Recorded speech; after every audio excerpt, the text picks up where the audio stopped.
mendapatkan podium di sirkuit ini. Sirkuit Losail Qatar kali ini bertajuk GP Doha 2021.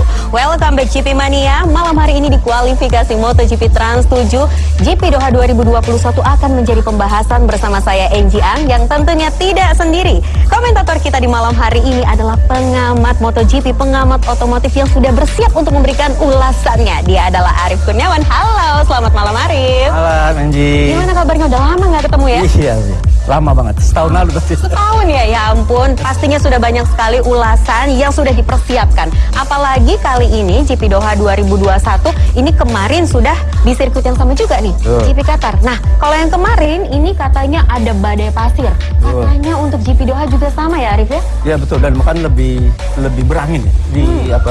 Walaupun tempatnya sama, tidak hanya seminggu, tapi kalau kita lihat hasil misalnya hasil kualifikasi aja, itu bedanya jauh banget ya. Jauh banget. Jadi misalnya minggu lalu polnya 527, minggu ini 531, ada gap 0,4 ya. Bahkan kecuali Jorge Martin, itu yang lainnya rata-rata waktunya lebih lambat ketimbang minggu lalu. Oke, kenapa mereka tidak belajar dari pengalaman minggu lalu, Arief? Bukan tidak belajar. Memang angin dan badai pasir yang membuat mereka nggak bisa ngapa-ngapain, nggak bisa ngelawan, istilahnya tuh nggak bisa ngelawan alam lah, gitu. Jadi misalnya Peko Bagnaia, dia tuh bedanya aja sampai 0,7 gapnya dari pole minggu lalu ke sekarang itu jauh banget bedanya. Jadi emang yang memperbaiki waktu emang Jorge Martin, minus 0,7 dia memang hebat banget ya dari pekan lalu ke sekarang. Jadi ya emang dia punya banyak teknik untuk bisa menguasai sesi kualifikasi dengan kondisi yang berubah banget dari Sabtu minggu lalu ke Sabtu minggu ini. Jadi secara garis besar, secara umumnya nih apa sih yang harusnya diwaspadai di sirkuit ini Losail? Termasuk untuk balapan ini, pertama badai pasir akan masih ada. Karena misalnya nih badai pasir ini membuat trek jadi licin. Kita tahu di FP2 hari Jumat itu Jack Miller hampir celaka gara-gara slippery trap ya. Lalu di kualifikasi kemarin dia juga lebih parah lagi sebenarnya, cuman nggak ada yang nge-shoot nih. Quartararo yang lihat dari belakang dia bilang itu Miller kecelakaannya lebih hebat ketimbang potensi kecelakaannya lebih hebat ketimbang di hari Jumat ya. Tapi nggak ada yang lihat, TV juga nggak ada nge-shoot. Jadi bahaya banget, dan itu mesti diwaspadai oleh semua pembalap, bukan cuma Jorge Martin yang pole, tapi juga oleh siapapun, semuanya betul. Nah, semuanya ini apakah akan mencanangkan ban untuk soft untuk depan dan juga belakang? Ini winning tire kan? Iya, minggu lalu winning tire, karena emang gini, kalau pemilihan ban mau nggak mau mereka harus pilih soft ya, karena udara lebih malam lebih sejuk ya. Timbang misalnya nih di FP3 aja panas, masih sore kan, masih panas banget gitu, suhu lebih panas, itu nggak ada satupun balap yang milih ban soft, bahkan semuanya pakai ban hard ya. Kenapa? Atau bahkan ada pembalap yang daripada ngebuang-buang waktu, mendingan nggak usah ikut sesi sekalian, kayak Juan Darko sama Jorge Martin itu kan nggak ikut sesi.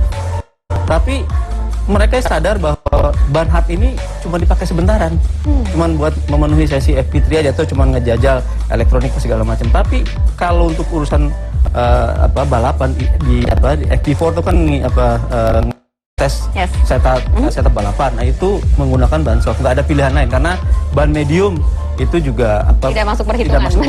Kemarin Juan Mir nyoba ban hard nih, saya juga kaget di kualifikasi, tapi akhirnya berantakan juga karena emang nggak cocok ban hard di sirkuit Losail, walaupun abrasif tapi suhunya itu rendah banget gitu. Oke, nah kalau ini kita balik lagi dari seri pertama, ini bisa kita simpulkan nggak sih kalau yang paling menonjol itu adalah tentang kecepatannya dari Ducati, juga ada kelincahan dari Yamaha gitu ya. Ini setuju ya untuk yang saat ini ya? Betul sekali Anji, karena memang kelihatan di track ya kan, dari 4 sektor itu, sektor 1 dan sektor 4 itu boleh dibilang ya cuma cepat lah gitu kan.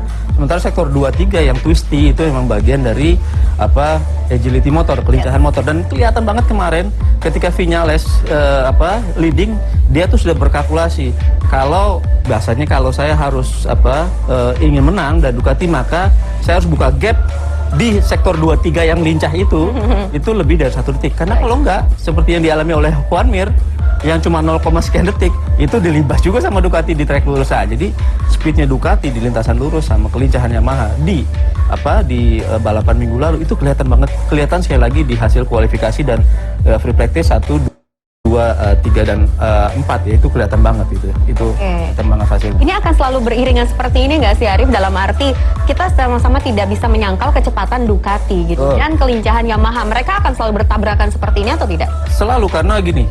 Ini kebetulan kan Losail ini sirkuit yang punya tipe kontras ya, antara dua sektor. Satu sektor di awal dan sektor terakhir itu sama tipenya, lalu sektor tengah itu 2 dan 3 itu sektor twisty atau sektor yang berkelok-kelok. Sementara di sirkuit lain misalnya Red Bull Ring itu kan lebih simpel ya, lurus, belok, lurus, belok. Itu kan emang Ducati raja lah gitu.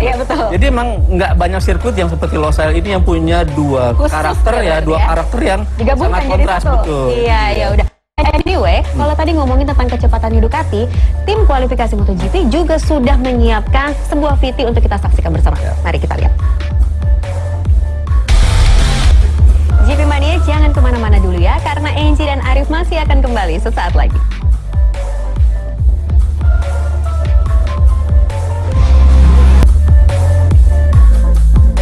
Waduh, kalau tadi habis ngeliat VT dari Ducati yang cepet banget. Nah, ini katanya Ducati adalah pelopor dari Aero Package di MotoGP.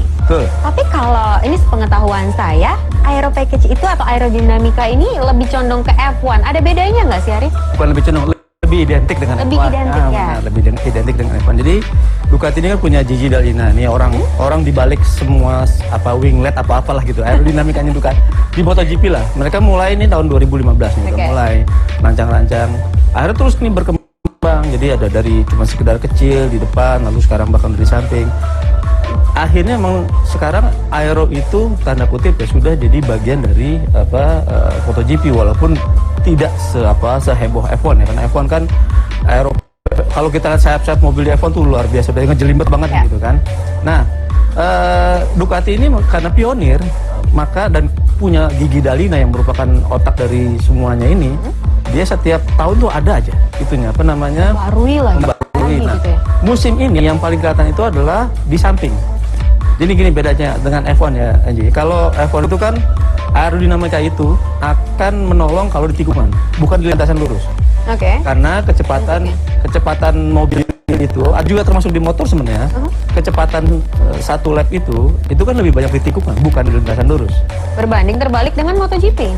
Sama sebenarnya MotoGP juga gitu. Maka itu kenapa kalau tadi di segmen 1 kita udah bahas, kenapa Yamaha itu bagus di tikungan, karena mereka sadar tikungan jauh lebih banyak ketimbang lintasan lurus. Karena itu, tapi gap yang dibuat juga harus gede kalau nggak mau disusul oleh Ducati di track lurus seperti halnya Joan Mir kan minggu lalu.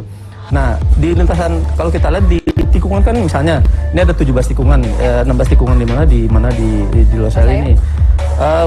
Mungkin hanya tikungan terakhir dan tikungan pertama aja yang boleh bilang itu makan lintasan lurus. Tapi selebihnya 12 sampai 14 tikungan itu berliku-liku. Nah, itu jadi kekuatan dari Yamaha. Kalau di F1 tuh kecepatan tikungan misalnya bisa unggul 0,1 aja di tikungan. Kalikan berapa tikungan? Bisa berapa detik tuh dia dapat 0, sekian detik dia dapat. Gara-gara si aerodinamika ini. Gara-gara dinamika ini. Nah, Ducati itu sekarang kalau dia tadinya bisa bikin aerodinamika untuk akselerasi keluar dari tikungan, sekarang Gigi D'Alina bikin aerodinamika untuk leaning, untuk rebahan lah. Karena ketika leaning itu kan mingit, mereka ingin dapat cornering speed. Mereka sadar pembalap Ducati ini tanda kutip ya tidak sebagus pembalap Yamaha, bisa dibilang ya, dibandingkan kurang sebagus Yamaha, kurang sebagus Honda kalau bicara cornering speed, terutama Yamaha gitu ya. Itu mereka mengejar itu. Jadi supaya dapat downforce tanda kutip ya di tikungan, mereka bikin winglet di bagian pinggir, sehingga ketika menikung rebahan gitu, itu mereka dapat downforce di situ.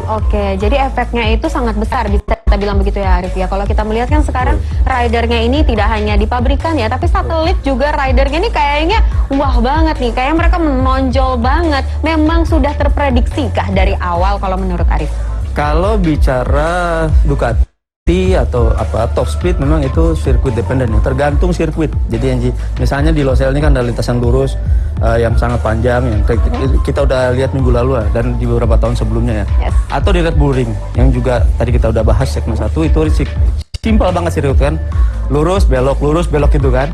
Tapi kalau di sirkuit yang twisty, biasanya Ducati ini tidak sebagus kalau di sirkuit seperti Losail atau Red Bull. Misalnya di Sachsenring di Jerman, atau di Phillip Island di Australia itu, atau bahkan di Assen di Belanda.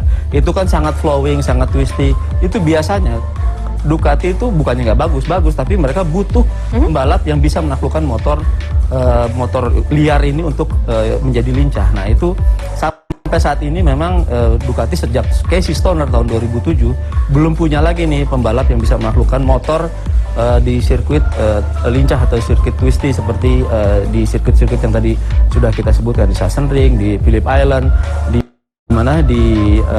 Assen, Belanda. Ya. Oke, banyak sekali yang masih pengen aku obrolin, apalagi tadi sudah menyinggung bahwa rivalnya Yamaha yang kayaknya lincah sekali di tikungan, tapi kayaknya udah dipanggil untuk nonton babak kualifikasi pertama lagi, Arif. Silahkan, ini dia GP Mania. Q1 udah seru banget, gimana dengan Q2? Sesaat lagi jawabannya GP Mania.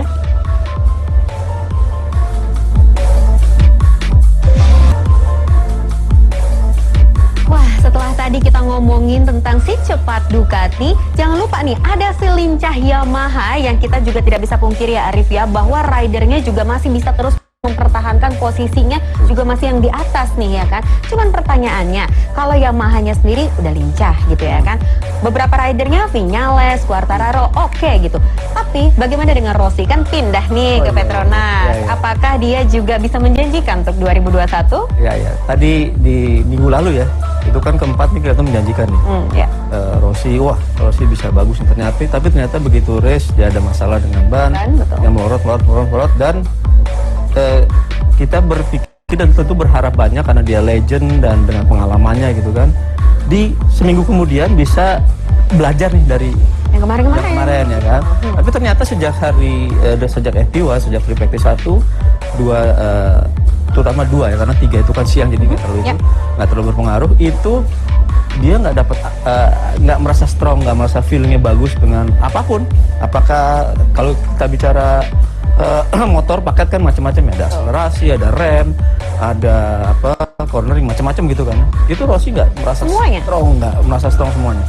Jadi wajar kalau akhirnya dia, ini kan qualifying terburuk dia nih, bahkan dibanding rookie season dia itu terburuk, P21, posisi ke-21, unimaginable, nggak kebayang.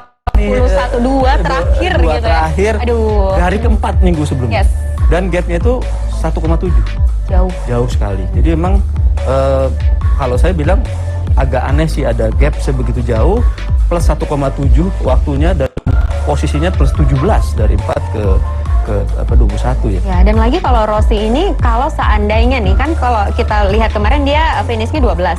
Sadar atau tidak sadar, di 2 seri yang 2020 terakhir Valencia Portugal juga 12. Kalau ini sampai 12 lagi, waduh, 4 kali berturut-turut selama karirnya Rossi kayaknya belum pernah ya. Belum pernah ada. Jadi Rossi itu kan selama ini terkenal sebagai Sunday rider, pembalap yang spesialis di hari Minggu ya kan. Dia bisa aja catch up lalu ngambil beberapa posisi ya, tapi paling enggak di 2 seri terakhir atau seri pertama ini, terutama di seri pertama di musim ini itu kan dia malah kebalikan dari 4 melorot ke, bahkan sempat ke jauh lebih dari 12 ke bawah.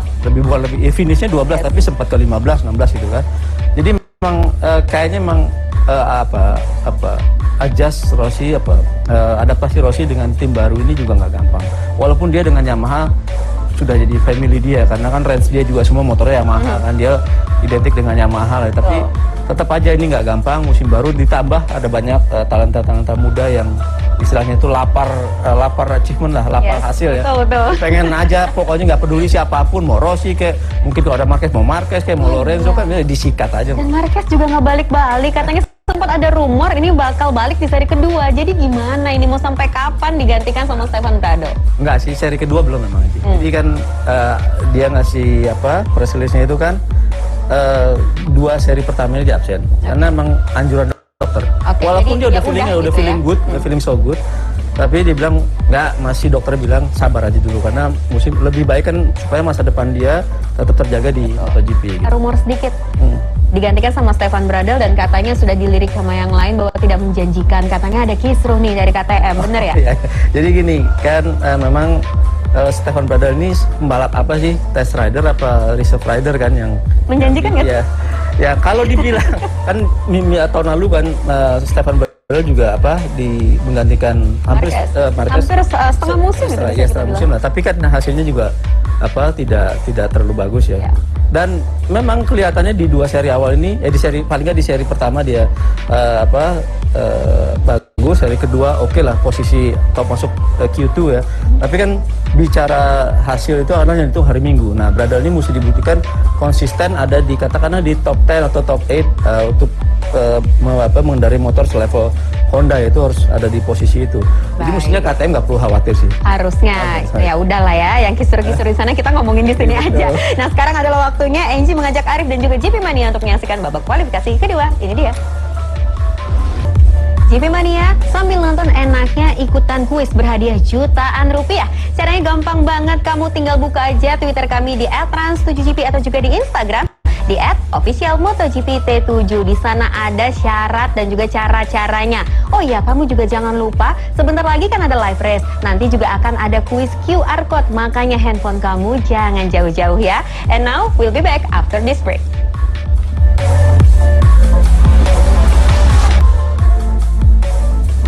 Kalau dari tadi udah ngomongin, tadi udah ada Honda, Yamaha, Ducati, dan lain-lain gitu ya Arif ya. Tadi juga terakhir kita ngobrol soal rumor yang sikut-sikutan nih mengenai Stefan Bradl dari KTM. KTM sendiri kalau kita lihat sebenarnya untuk 2021 belum begitu cemerlang ya kalau dibandingin yang kemarin ya. 2020 kayaknya poin dia 2 kali lipat dari 2019 ya? Iya betul, waktu 2020 memang mengejutkan lah kita bilang. Walaupun dari sisi investasi yang sudah digelontorkan oleh KTM itu wajar mereka akhirnya mendapatkan reward dari semua itu ya, karena uang banyak, rider mereka juga nggak sembarangan ya. Dan mereka benar-benar terarah ya ketika mengembangkan, mendevelop motor mereka dari boleh bilang dari nol lah, dari sekedar test bench di pabrik lalu tes di track di Red Bull Ring sampai akhirnya bisa menang bahkan tiga seri ya, di Brad Binder sekali lalu Miguel Oliveira 2 kali ya. Tapi kenapa di seri nih 2021 ini empatnya bahkan untuk yang sekarang ini tidak ada satupun rider dari KTM yang masuk ke Q2? Betul. Kenapa bisa begitu? Ada yang bilang ini karena KTM udah kehilangan konsesi. Paling nggak konsesinya gini, mereka nggak bisa lagi tes di unlimited time. Tesnya mau seenak mereka lah. Kan kalau kena konsesi itu nggak boleh. Boleh ya? Boleh tes di mana aja dengan siapapun, terutama dengan tes rider mereka Dani Pedrosa dan Mika Kallio. Dan musim ini nggak ada lagi tuh luxury itu. Keenakan kenyamanan untuk tes itu nggak ada lagi. Keistimewaannya kalau udah nggak ada lagi itu kan. Mungkin aja itu juga pengaruh karena mereka bisa tes di banyak tempat, atau mungkin karena pandemi juga mereka nggak bisa leluasa bergerak. Tapi bisa jadi ada faktor misalnya ini kan Losail ini bukan track yang cocok dengan KTM. Kita lihat nanti di seri ketiga di Portimao di Algarve. Itu kan tahun lalu Oliveira menang di situ. Kita lihat apakah benar-benar terpuruk juga nih KTM di situ, karena kalau terpuruk juga berarti memang ada yang salah gitu kan. Tapi kalau enggak, memang bisa jadi kalau misalnya KTM ternyata bagus nih di Portimao, maka memang sebenarnya ini one off nih. Two off lah, karena dua kali di sirkuit yang sama yang sama gitu ya. Ini benar-benar selap yang sejenak lah, tapi kita lihat nanti di Portimao. Masih terlalu dini untuk memfokuskan terhadap KTM sekarang berarti ya. Nah, kalau Suzuki gimana? Kalau kita tahu Mir ini di 2020 Mir juga terlihat tidak langsung melesat gitu ya kan. Tapi kalau sekarang kita lihat sepertinya Mir tetap seperti Mir yang kemarin, tenang, fokus, terarah gini. Ini apakah menjadi modal dia mungkin banyak memenangkan seri di 2021? Betul, jadi Eci gini, balapan minggu lalu di Qatar itu, di Losail, Qatar Grand Prix ya, itu saya melihat cerminan Mir di satu musim 2020. Ketika di 2020 awal kita lihat Quartararo dengan mudah menangi 2 seri pertama, terlepas nggak ada Marquez misalnya, tapi dia menangnya itu bagus gitu ya. Tapi dia masih terpuruk tuh, tapi dia pelan-pelan konsisten, lalu tiba-tiba dia udah di atas Quartararo poinnya nih ya. Lalu meninggalkan Quartararo, lalu jadi juara dunia. Nah ini kelihatan paling nggak saya lihat terhadap rekan setimnya Alex Rins ya, minggu lalu di Qatar Grand Prix. Itu Rins itu dia sadar posisi startnya nggak bagus ya, tapi dia punya pakem harus konsisten. Jadi dia kalau kita lihat catatan waktunya, Mir itu nggak butuh cepat. Misalnya kalau Rins kan dari 155, 154, tapi habis itu 155, tapi belakangnya ada 156. Kalau Mir nggak seperti itu. Dia 155 tapi konsisten, 155 terus. Itulah yang membedakan antara Mir dengan Rins di Doha di Losail minggu lalu. Jadi dia fokus, dia nggak mau terburu-buru, nggak mau nafsu, walaupun memang dia kesal pasti kesal lah di straight disusul oleh Zarco dan Peko gitu ya. Tapi dia tetap oke lah. Anyway, ini hasil yang menurut saya bagus lah, karena kalau Mir bisa seperti ini di sisa musim, bisa jadi dia menang di beberapa seri. Kan tahun lalu cuma satu di mana di aja kita deg-degan, ini menang nggak? Benar, dia cuma sekali menang, dan tahun ini dia kalau polanya seperti ini, dia bisa menang di banyak seri misalnya. Paling nggak ketika Suzuki pernah menang ya di Silverstone, ketika Alex Rins menang dan Vinales menang, lalu ketika di waktu Alex Rins juga mengalahkan Rossi di Amerika ya, itu juga Mir bisa belajar sebenarnya dari Alex Rins bagaimana mengalahkan legend. Karena Rins itu ketika menang diantaranya mengalahkan legend.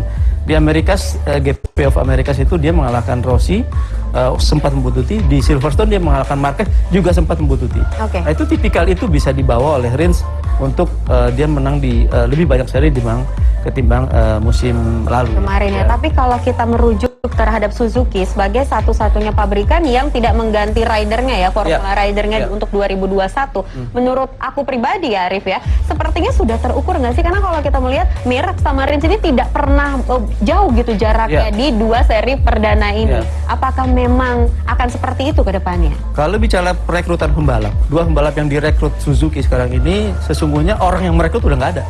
Davide Brevio udah pindah ke F1, ke tim Alpine ya, F1. Sayangnya, jadi nggak bisa mementor terus nih dua pembalap. Karena Davide Brevio ketika merekrut Alex Rins dan merekrut Joan Mir sama alasannya. Dia melihat material championship material, world champion material pada diri dua pembalap ini. Walaupun dua pembalap ini boleh dibilang tidak, tanda kutip, tidak seheboh Marc Marquez. Tidak, ketika juniornya ya, tidak seheboh Valentino Rossi. Tapi dia tahu ini bakatnya bagus, maka itu direkrut. Jadi nggak melulu glamor tanda kutip dari sisi result ya, yang dilihat oleh Davide Brevio pada diri Rins dulu dan Joan Mir ketika direkrut oleh Suzuki, dan terbukti apa yang invest oleh Davide Brevio ini kelihatan.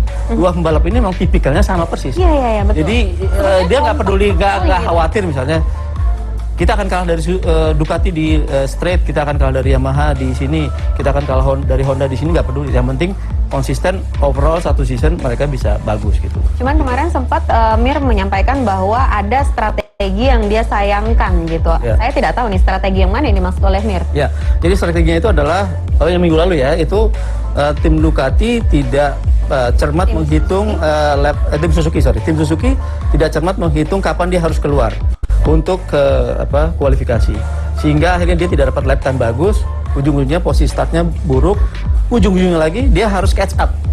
Karena kalau posisi start dia bagus, dia nggak perlu catch up banyak. Itu urutannya begitu. Saya kira ini permasalahan soal ban bekas, bukan ya? Karena semua pembalap kan juga mendapatkan ban bekas ya? Sebenarnya bukan ban bekas, ban baru, cuma di preheat ya, ban baru yang dikembalikan ke Michelin, lalu Michelin balikin lagi ke tim. Sebenarnya itu ban yang kualitasnya sama bagusnya dengan kalaupun nggak dipulangin. Jadi kan kalau semua tim ini, semua pembalap itu, tim dan pembalap itu ban yang nggak dipakai harus balikin nih ke Michelin. Sama Michelin disimpan dengan kondisi yang akan sama bagusnya ketika dikembaliin. Jadi bukan ban bekas yang dikasih ke Michelin, yang dibalikin tuh ban baru, ban masih bagus yang disimpan sama Michelin, dibalikin lagi ke tim. Jadi bukan, sebenarnya nggak. Kalau kita record semua pembalap di race kemarin tuh semua pakai ban baru. Soft depan, soft belakang semua pakai ban baru.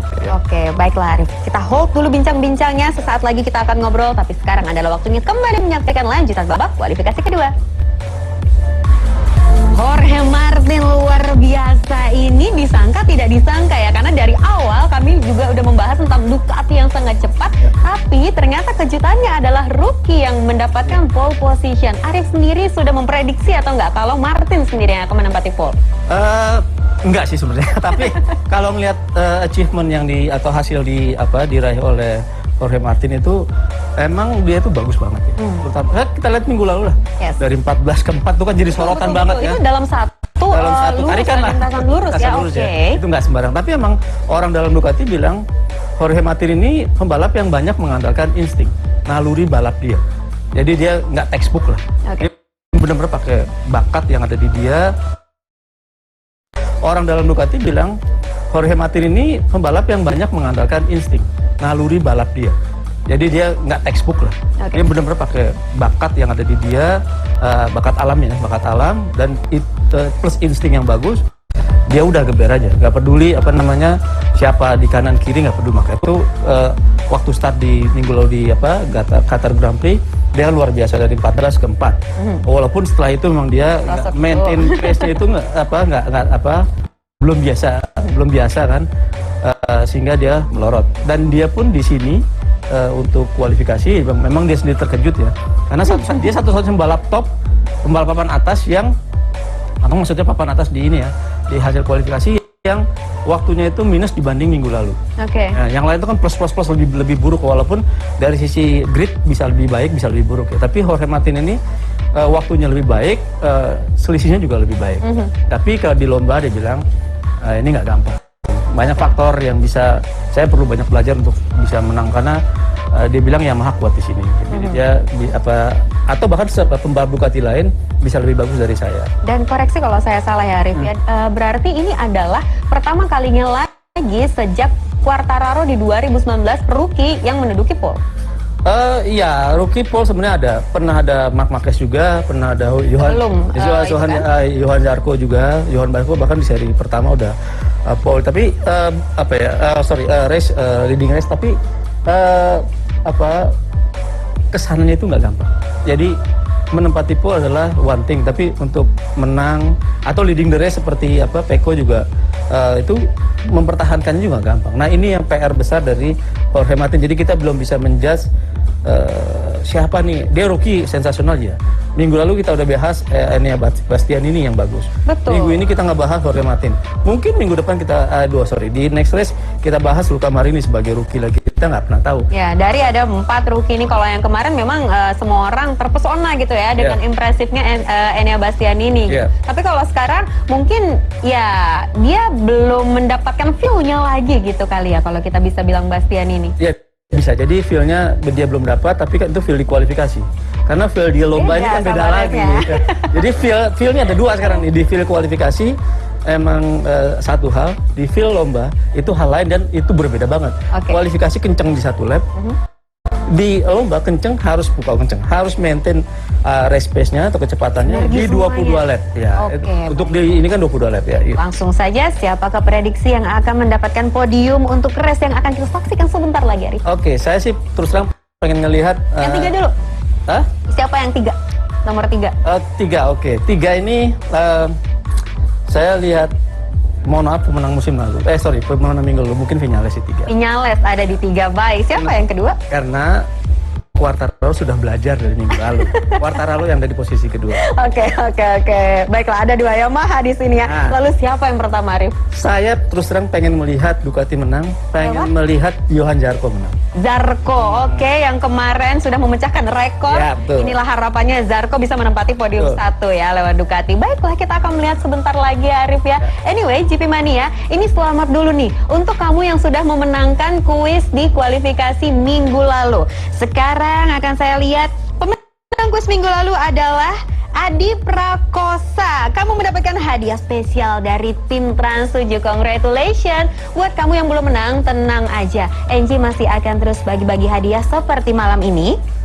Malam ini untuk kamu yang ingin ikutan, pertanyaannya adalah berapakah nomor motor yang ditunggangi oleh Jorge Martin yang tadi barusan kita lihat disambut hangat sekali di pit lane. Langsung saja tuliskan jawaban kamu di kolom komentar yang ada di postingan Instagram di @officialmotogpt7. Juga jangan lupa untuk tag 3 teman kamu. Kamu juga boleh ikutan di Twitter di @trans7gp. Sekarang sebanyak-banyaknya, dan minggu depan atau next race nanti Angie akan umumkan siapakah yang berhasil mendapatkan hadiah spesial dari Trans7. Berarti ini udah 1 jam berlalu, Angie dan juga Arif menemani ya, Arif ya. Thank you buat bincang-bincangnya. Ketemu lagi di race-race selanjutnya. Tapi kamu jangan beranjak dulu dari depan TV. Kenapa? Karena habis ini rekan kami yaitu ada Lucy dan juga Jody yang sudah siap untuk menemani kamu menyaksikan live race untuk GP Doha 2021. Juga jangan lupa untuk ikutan kuisnya. Kalau gitu, Angie Arang dan juga Arif Kurniawan pamit dulu. Sampai ketemu lagi GP Mania. Selamat malam.